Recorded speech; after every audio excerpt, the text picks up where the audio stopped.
Tuwing umaga, mas masarap kung may coffee. Hello guys! Panibagong araw at panibagong kaganapan na naman nga tayo for today's video.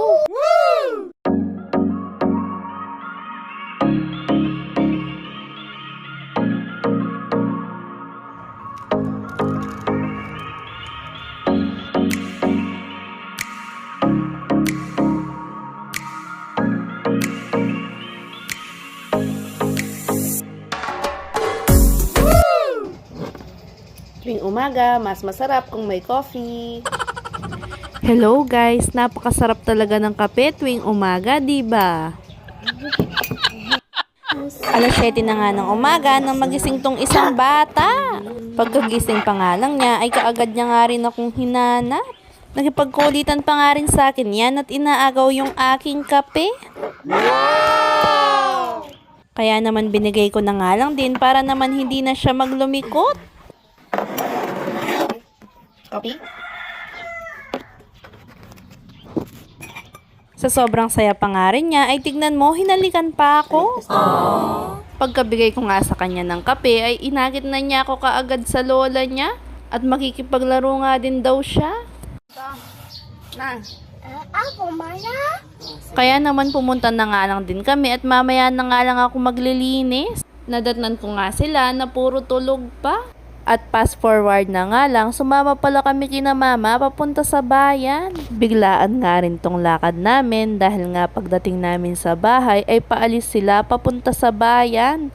Kaya naman sumama na nga lang kami at wala naman din kaming gagawin sa bahay. Abay, tignan nyo na nga rin yung suot namin, mga puro nakapantulog pa nga kami. Bibili nga lang ako ngayon ng mga idadagdag ko sa ipon ko. Kung nagtataka po kayo kung ano ang ipon ko, hindi po pera ang ipon ko, kundi grocery. Para po yun sa tag-ulan. Hala, takot kang magutom daw. Pero bago yun, kumain muna nga kami dito ng lugaw. Yummy! At yung mga kasama ko ay hindi pa nga rin nag-aalmusal. Hindi ko man din nga naubos yung lugaw dahil sobrang busog ko nga dun sa kapeng ininom ko kanina. At ngayon nga ay papunta na nga kami dun sa grocery store para mamili. Namili nga lang ako dito ng dilata, kape at biskwit para sa mga bata. Dahil nga sa panahong to ay kailangan nga muna nating magtipid at sobrang hirap ng buhay. Bukod pa nga doon ay sobrang mahal din ng mga bilihin. Yung tipong kahit may pera kang 1,000 sa bulsa ay hindi nga rin naaabot ng 1 linggo. Lalo na nga kung may bata ka pang kasama. Kaya naman tuwing pumupunta nga ako sa grocery store ay kaagad ko na nga rin binibili ng mga pangangailangan namin. Di bali na nga walang pera, ang importante ay may makakain. Dahil nga pagsapit ng pag-ulan, panigurado wala nang trabaho sa bukid. Sunod naman nga kaming pumunta dito sa may Tiangge.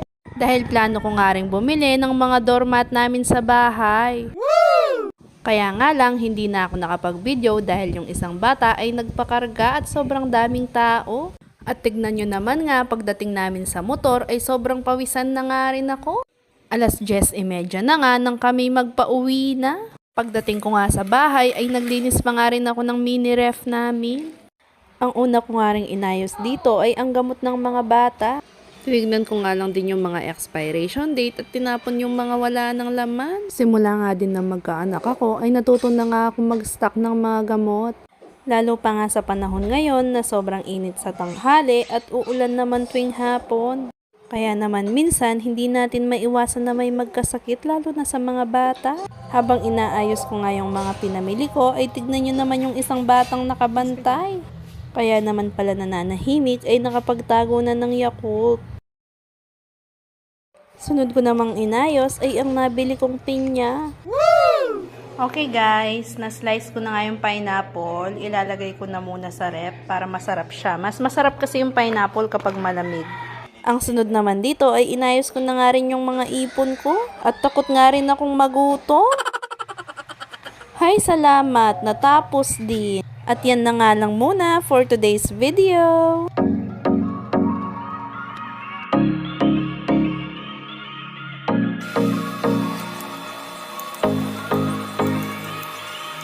At kung nagustuhan mo nga ang video na ito ay mag-subscribe ka lamang sa aking YouTube channel para naman lagi kang updated sa lahat ng nangyayari sa buhay ko.